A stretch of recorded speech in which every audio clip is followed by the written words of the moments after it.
19절부터 32절까지의 말씀입니다. 우리 에스겔 18장 19절부터 32절까지 말씀입니다.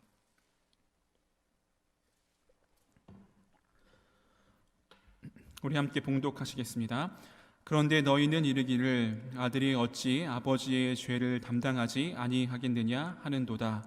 아들이 정의와 공의를 행하며 내 모든 율례를 지켜 행하였으면 그는 반드시 살려니와 범죄하는 그 영혼은 죽을지라. 아들은 아버지의 죄악을 담당하지 아니할 것이요 아버지는 아들의 죄악을 담당하지 아니하리니 의인의 공의도 자기에게로 돌아가고 악인의 악도 자기에게로 돌아가리라. 그러나 악인이 만일 그가 행한 모든 죄에서 돌이켜 떠나 내 모든 율례를 지키고 정의와 공의를 행하면 반드시 살고 죽지 아니할 것이라. 그 범죄한 것이 하나도 기억함이 되지 아니하리니 그가 행한 공의로 살리라. 주 여호와의 말씀이니라. 내가 어찌 악인이 죽는 것을 조금인들 기뻐하랴. 그가 돌이켜 그 길에서 떠나 사는 것을 어찌 기뻐하지 아니하겠느냐. 만일 의인이 돌이켜 그 공의에서 떠나 범죄하고 악인이 행하는 모든 가증한 일대로 행하면 살겠느냐. 그가 행한 공의로운 일은 하나도 기억함이 되지 아니하리니 그가 그 범한 허물과 그 지은 죄로 죽으리라. 그런데 너희는 이르기를 주의 길이 공평하지 아니하다 하는도다. 이스라엘 족속아 들을지어다. 내 길이 어찌 공평하지 아니하냐. 너희 길이 공평하지 아니한 것이 아니냐. 만일 의인이 그 공의를 떠나 죄악을 행하고 그로 말미암아 죽으면 그 행한 죄악으로 말미암아 죽는 것이요 만일 악인이 그 행한 악을 떠나 정의와 공의를 행하면 그 영혼을 보전하리라. 그가 스스로 헤아리고 그 행한 모든 죄악에서 돌이켜 떠났으니 반드시 살고 죽지 아니하리라. 그런데 이스라엘 족속은 이르기를 주의 길이 공평하지 아니하다 하는도다. 이스라엘 족속아 나의 길이 어찌 공평하지 아니하냐. 너희 길이 공평하지 아니한 것 아니냐. 주 여호와의 말씀이니라. 이스라엘 족속아 내가 너희 각 사람이 행한 대로 심판할지라. 너희는 돌이켜 회개하고 모든 죄에서 떠날지어다. 그리한즉 그것이 너희에게 죄악의 걸림돌이 되지 아니하리라. 너희는 너희가 범한 모든 죄악을 버리고 마음과 영을 새롭게 할지어다. 이스라엘 족속아 너희가 어찌하여 죽고자 하느냐. 주 여호와의 말씀이니라. 죽을 자가 죽는 것도 내가 기뻐하지 아니하노니 너희는 스스로 돌이키고 살지니라. 아멘. 제가 중학생 때 봤는지 고등학생 때 봤는지 정확히 기억은 잘 안 나는데요. 제가 거의 처음 읽었던 신앙 서적이 있습니다. 사실 너무 오래돼가지고 책 제목도 잘 기억은 안 나는데 이 하용조 목사님이 쓴 책이었고 기도에 관련된 책이었습니다. 제가 그 책의 초반부가 굉장히 인상적이어서 지금 책 내용은 다 기억이 안 나는데 그 초반부에 나왔던 그 이야기가 생각이 납니다. 천국에서 있었던 이야기를 가상으로 지어서 만든 이야기인데요. 이 천국의 천사들이 이렇게 옹기종기 모여 앉아 있습니다. 뭘 하냐 봤더니 텔레비전을 보고 있는 거였어요. 그 텔레비전에서는 그 인간 세상의 일들을 이렇게 비춰주고 있습니다. 그러다가 여기저기 보여주다가 한 사람이 예수님을 믿고 회개하고 예수님께로 돌아오는 것을 이렇게 보여주는데요. 그 장면이 클로즈업 됩니다. 그러면 천사들이 그것을 보고 있다가 한 사람이 회심하면 그것을 보고 잔치가 일어나는 거였어요. 막 꽹과리를 치고 막 복을 울리고 하면서 이 천사들의 잔치가 일어났던 장면을 보여주는 그림이었습니다. 어릴 때 그 장면을 이렇게 읽으면서 이 한 사람이 예수님을 믿고 예수님께 돌아오는 것이 참 기쁜 일이구나라고 하는 것을 어렴풋이 생각했던 기억이 있습니다. 지난주에도 새벽 설교하면서 이제 이야기했지만 오늘 본문에서도 이 하나님 아버지의 마음은 어떤 것인가라고 하는 것을 알 수가 있는 본문입니다. 어제 담임 목사님 말씀으로 살펴보았는데요. 그 18장 1절부터 20절까지는 그 아버지의 죄가 아들에게 전해지지 않는다는 것이었습니다. 아버지가 죄를 짓고 살았어도 아들이 죄를 짓지 않고 선을 행하고 공의를 행하며 살면 아버지의 죄악 때문에 아들이 죽지 않는다라고 하는 말씀이었습니다. 자기의 삶은 자기가 책임진다라고 하는 것을 말씀하고 있는 거죠.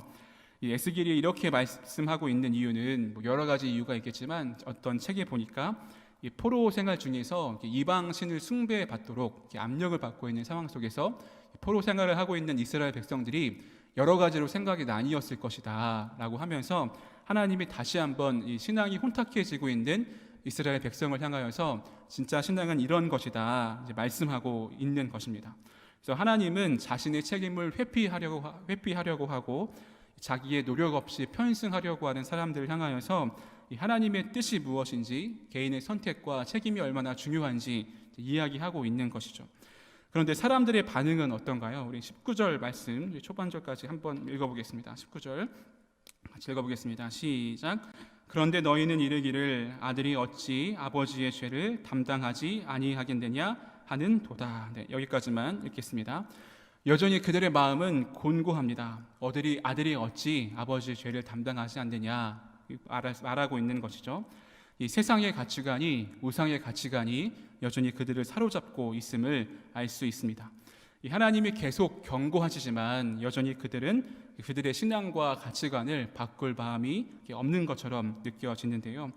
저는 그 에스겔 18장 1절부터 20절까지의 결론을 그 19절 후반부와 20절까지라고 생각하는데요. 거기 보시면 정의와 공의를 행하며 하나님의 율례를 지키며 생하면 살지만 악을 행하면 죽는다라고 이제 말씀합니다. 다시 말하면 하나님이 행한 대로 갚으신다라고 말씀하고 있는 것입니다. 하나님의 심판이 없다고 생각하는 사람들, 그리고 다른 이의 신앙에 편승하려고 하는 사람들에게 경고하고 있는 말씀인 것입니다. 그리고 나서 하나님의 이 본심이 등장하는데요. 저는 에스겔을 묵상하면서 특별히 접속사를 되게 집중하면서 보고 있는데, 오늘 말씀 21절에도 보면 이제 그러나라고 시작합니다. 이를 행하면 살지만 악을 행하면 죽는다라고 하나님 말씀하시지만 그러나라고 하면서 하나님의 본심이 무엇인지 말씀하고 있습니다. 우리 21절 같이 한번 읽어보겠습니다. 시작. 그러나 악인이 만일 그가 행한 모든 죄에서 돌이켜 떠나 내 모든 율례를 지키고 정의와 공의를 행하면 반드시 살고 죽지 아니할 것이라. 네, 악인이라도 그가 행했던 모든 길에서 떠나 하나님의 율례를 지키고 이 정의와 공의를 행하면 살 것이다 이렇게 말씀하시고요. 22절에 보면 심지어 그 범죄한 것이 하나도 기억되지 아니할 것이다 이렇게 말씀하고 있습니다. 지난번에도 말씀드렸지만 우리가 행한 대로 하나님이 갚으신다고 한다면 그만큼 두려운 것이 어디 있을까요? 하지만 하나님은 우리를 그렇게 내버려 두지 않으십니다. 우리가 지은 죄도 기억하지 않으시고 하나님의 율례와 정의를 행하면 우리가 살 것이다 라고 말씀하고 있습니다. 물론 그렇다고 이 정의와 공의를 행하며 사는 것이 말처럼 쉬운 것 같지는 않습니다. 15절부터 17절 어제 말씀 본문인데 까지 보면 정의를 행하는 것이 무엇인지 나와 있는데요. 간단히 살펴보면 한번 눈으로 따라와 보시면 산 위에서 재물을 먹지 않고 우상에게 눈을 돌리지 않고 이웃의 아내를 더럽히지 아니하며 사람을 학대하지 아니하며 저당을 잡지도 아니하고 강탈하지도 않고 줄인 자에게 음식물을 주며 벗은 자에게 옷을 입히며 손을 금하여 가난한 자를 압제하지 아니하며 별리나 이자를 받지 아니하며 하나님의 규례를 지키는 사람들이 정의와 공의를 행하는 것이라고 말씀하고 있습니다. 저는 이 말씀을 보면서 하나님이 말씀하시는 정의와 공의는 그냥 나의 안위나 나의 구원만이 아니고 사회적 약자에게 관심을 가지고 또 부정하게 이익을 취하는 것으로부터 돌이켜야 하는 것임을 보게 됩니다.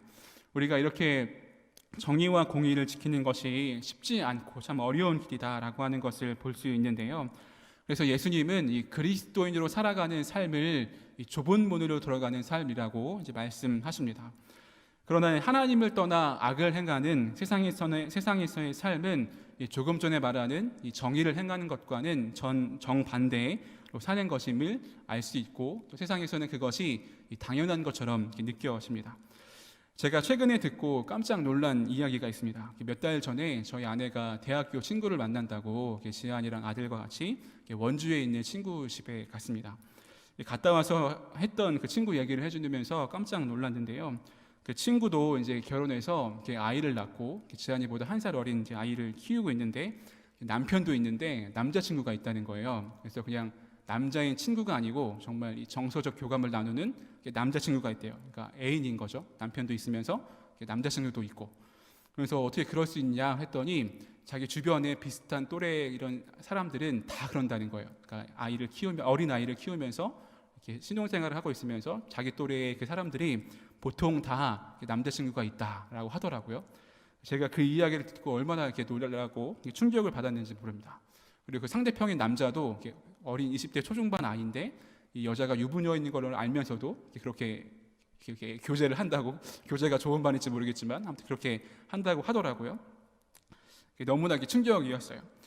그리스도인의 삶은 이 비정상이 정상이 되어버린 세상에서 하나님 말씀을 따라 좁은 문으로 살아가는 사람들이라고 할 수 있습니다. 그럼 우리는 왜 그 문을 가야 할까요? 왜냐하면 그 길에는 생명이 있고 하나님이 기뻐하시는 삶이기 때문에 이제 그렇습니다.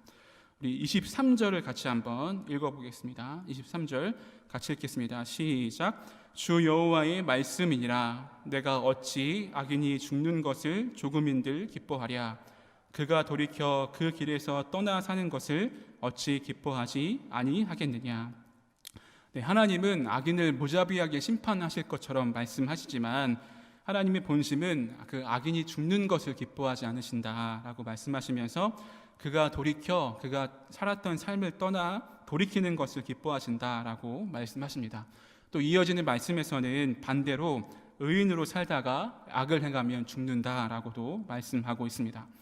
이 사역자로 살면서 가장 보람된 때가 언제냐고 이렇게 물어본다면 한 사람이 예수님을 믿고 그 삶을 돌이켜 그리스도인으로 살아가고 또 그가 건강하게 그리스도인으로 성장하는 것을 볼 때라고 이제 할 것입니다.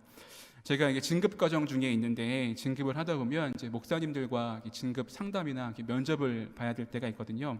제가 수련목 1년 찰 때 지방의 목사님들과 함께 이렇게 같이 진급하는 수련목 전사님들과 심사를 본 적이 있습니다. 때로는 굉장히 날카로운 질문들을 하셔서 대답하기 어려울 때가 있고 또 편하게 이야기할 수 있는 질문을 하실 때도 있는데요. 그때는 목사님들이 저희한테 수련목 1년 해보니까 어떤 것이 가장 보람되냐라고 물어보시더라고요. 다행히 제 순서가 중간 이후여가지고 충분히 대답을 할 생각할 시간이 있었습니다. 조금 전에 했던 이야기를 했어요. 한 사람이 변화되고 그 사람이 그리스도인으로 건강하게 성장하는 것을 볼 때가 가장 보람된다고 이야기하면서 한 청년의 예를 들었는데요. 이 청년이 아주 어릴 때 저희 교회에 다니다가 이제 한참을 떠나 있다가 20대 중후반에 다시 교회를 나오기 시작했습니다. 다행히 잘 정착해가지고 신앙생활도 하고 저희가 처음 일본 선교를 갔을 때 이제 같이 가기도 했습니다. 그때 일본 선교를 가서 선교사님들이 이렇게 한 명씩 청년들 돌아가면서 식사 기도를 시켰거든요. 어느 날 이제 그 청년의 차례가 된 거예요. 그동안 봐온 것도 있고 다른 사람이 시기도 한 것을 잘 보다가 쭈뼛쭈뼛 기도를 했습니다. 잘 기도하고 마지막에 하나님의 이름으로 기도합니다. 이렇게 기도를 한 거예요. 분위기가 굉장히 싸해졌죠. 다행히 선교사님이 분위기를 잘 마무리하고 식사를 잘 이렇게 했습니다. 그랬던 이 청년이 이제 잘 성장해서 젊은이부에서 임원도 하고 회장도 하다가 지금은 교사로 이제 잘 섬기고 있어요. 제가 보기에는 아직도 갈 길이 멀지만 그래도 처음이랑 비교해 봤을 때 너무 감사하죠. 잘 성장한 것이. 우리가 보기에도 제가 보기에도 그 청년이 잘 성장한 것이 너무나 감사한데 하나님 보시기에는 어떨까 이런 생각을 하게 됩니다. 하나님이 이렇게 이야기하시면 이스라엘 백성들도 돌이킬 줄 알아야 하는데 계속 이스라엘 백성들이 하는 것은 이제 원망입니다. 아까는 접속사 그러나를 말씀드렸는데 오늘 본문에서 그런데라고 하는 접속사가 2번 나오거든요. 아까 읽었던 19절과 25절입니다. 25절 같이 한번 읽어보겠습니다. 25절 같이 읽겠습니다. 시작. 그런데 너희는 이르기를 주의 길이 공평하지 아니하다 하는도다. 이스라엘 족속아 들을지어다. 내 길이 어찌 공평하지 아니하냐. 너희 길이 공평하지 아니한 것이 아니냐. 네, 이스라엘 백성들이 계속하고 있는 이야기는 주의 길이 공평하지 않다라고 하면서 불평하고 있는 것 같습니다. 이 말씀을 묵상하다 보면 이스라엘 백성들은 감사하지 않고 불평하기로 또 순종하지 않고 불순종하기로 각오한 사람들 같습니다. 사실 그들이 처한 상황은 충분히 그럴 수도 있죠. 바벨론 포로기 시대를 살아가면서 언제 끝날지 모르는 이 절망의 상황 가운데 감사하지 않고 불평하는 것이 당연한 것처럼 보일지도 모르겠습니다. 그러나 성숙한 그리스도인이라면 그러한 상황 속에서도 감사해야 하고 하나님의 마음을 알아서 하나님이 원하시는 뜻대로 살아가야 하는 것이 성숙한 그리스도인의 모습인 것이죠. 오늘 본문에서 이 하나님의 말씀은 정확히 드러나 있습니다. 결론적으로 하나님 말씀하시는 구절이 있는데요. 우리 31절, 32절 같이 한번 읽어보겠습니다. 31절, 32절 같이 읽겠습니다. 시작. 너희는 너희가 범한 모든 죄악을 버리고 마음과 영을 새롭게 할지어다. 이스라엘 족속아, 너희가 어찌하여 죽고자 하느냐? 주 여호와의 말씀이니라. 죽을 자가 죽는 것도 내가 기뻐하지 아니하노니 너희는 스스로 돌이키고 살지니라. 이 말씀을 한 문장으로 정리하면 너희는 마음과 영을 새롭게 하고 스스로 돌이켜 살아라 라고 이제 말씀하고 있습니다. 저는 이 말씀을 묵상하면서 단번에 떠올랐던 말씀이 있는데요. 이 한 구절이 오늘 말씀 전체를 이렇게 정리하고 있는 것 같아요. 로마서 12장 2절인데 제가 한번 읽어드리겠습니다. 너희는 이 세대를 본받지 말고 오직 마음을 새롭게 함으로 변화를 받아 하나님의 선하시고 기뻐하시고 온전하신 뜻이 무엇인지 분별하도록 하라. 이 바벨론 포로 시기를 살고 있지만 바벨론을 본받지 않고 마음이 새로워져서 하나님이 기뻐하시는 뜻인 스스로 돌이켜 살아가라 라고 말씀하고 있습니다. 또 우리에게도 마찬가지로 우리가 코로나 시기를 살고 있지만 다른 사람들이 불평하고 원망하듯 살지 않고 우리 스스로를 돌이켜 하나님이 기뻐하시는 대로 살아가라고 오늘 본문에서 이렇게 말씀하고 있습니다. 우리는 우리의 삶을 겸손하게 돌아보아야 할 필요가 있습니다. 현재를 살아가면서 나는 하나님의 마음에 집중하고 있는가? 아니면 불공평해 보이는 나의 문제에 집중하고 있는가? 하나님의 가치관으로 세상을 보고 있는가? 아니면 교묘하게 섞인 가치관으로 하나님을 위한 척 살아가지만 결국엔 나를 위하여 살아가고 있지는 않은가라고 하는 것을 돌아봐야 합니다. 그리고 우리는 오늘 본문의 마지막 말씀처럼 스스로 돌이켜야 합니다. 이 스스로 돌이키는 것, 바로 그것이 회개인 것이죠. 회개는 단지 후회하는 것과는 다릅니다. 한번 죄를 짓고 나서 내가 또 잘못했네 이렇게 하는 것과는 다르고요. 회개라고 하는 것은 내가 다른 길, 멸망의 길을 걷고 있다가 완전히 돌이켜서 하나님의 길을 따라 살아가는 것, 그것이 바로 회개인데요. 하나님은 우리에게 회개하도록 우리를 부르시고 또 우리를 초청하십니다. 너희가 이전에 죄를 짓던 악인의 삶을 청산하고 스스로 돌이켜 나에게 오라 하고 하나님 말씀하고 있는 것이죠. 어느 날 한 청년이 저에게 와서 성경 이외에 하나님을 알 수 있는 책이나 방법을 알려달라고 이제 말을 했습니다. 그래서 제가 이제 기독교 변증서, 기독교를 소개하는 책들을 이렇게 추천해 줬어요. 그거를 읽더니 이런 책이 아니라고 하는 거예요. 보통 그런 책들도 이제 말씀에 근거해서 우리의 신앙이나 하나님을 설명하잖아요.